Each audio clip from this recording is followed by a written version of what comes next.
23 февраля.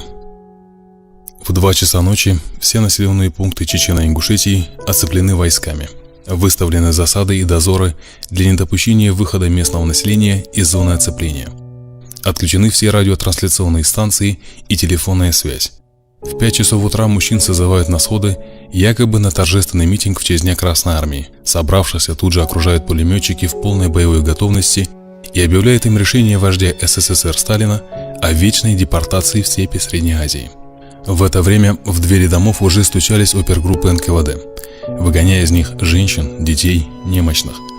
Людей буквально излавливали прямо на местах. Люди ничего не знали о судьбе своих родственников, оказавшихся в ту ночь в другом селе, вплоть до прибытия в Казахстан. Во второй половине дня 23 февраля почти во всех районах Чечено-Ингушетии выпал обильный снег, в связи с чем создавались затруднения в перевозке людей до пунктов погрузки, особенно в горных районах. Это обстоятельство стало роковым для нескольких тысяч человек, которые будут названы нетранспортабельными. Чтобы не нарушать сроки погрузки в эшелоны, сотрудники НКВД умертвляли людей прямо на местах, расстреливали, топили в озерах, сжигали заживо. Таких страшных мест в одной только горной части Ингушетии несколько. В мечети селения Цори заживо сгорели около 50 человек, в Цечахке 80 человек. Сожжены люди в школе-интернате селения Хамхи. В Чечне сожжены, по разным данным, около 700 человек в селении Хайбах. Древние башни в Ингушетии взрываются зачастую вместе с жильцами. Так в башенном поселении Кях, как и во многих других, не оставили ни одну целую башню. Уже к утру следующего дня из населенных пунктов будет вывезено 333 739 человек. Всего до 29 числа количество отправленных в ссылку составит более 490 тысяч человек. Территорию ЧССР разделят между соседними республиками – Ставропольским краем, Дагестаном, Грузией, Северной Осетией. В Северной Осетии уже 5 марта 1944 года был утвержден план по переименованию и расселению новых остинских территорий.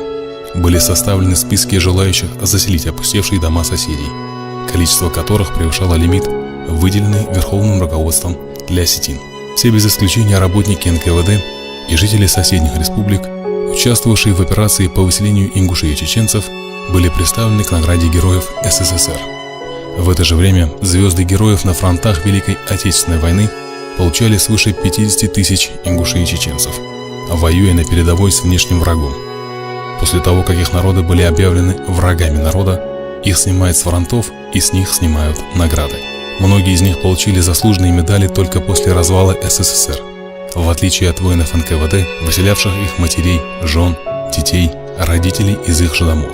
После смерти Сталина назад не вернулось свыше 40% депортированных. 23 февраля станет черным днем в истории ингушского и чеченского народов. За всю свою историю ингуши и чеченцы не раз сталкивались с угрозой уничтожения. Во многом превосходящие их силы ставили их на грань существования.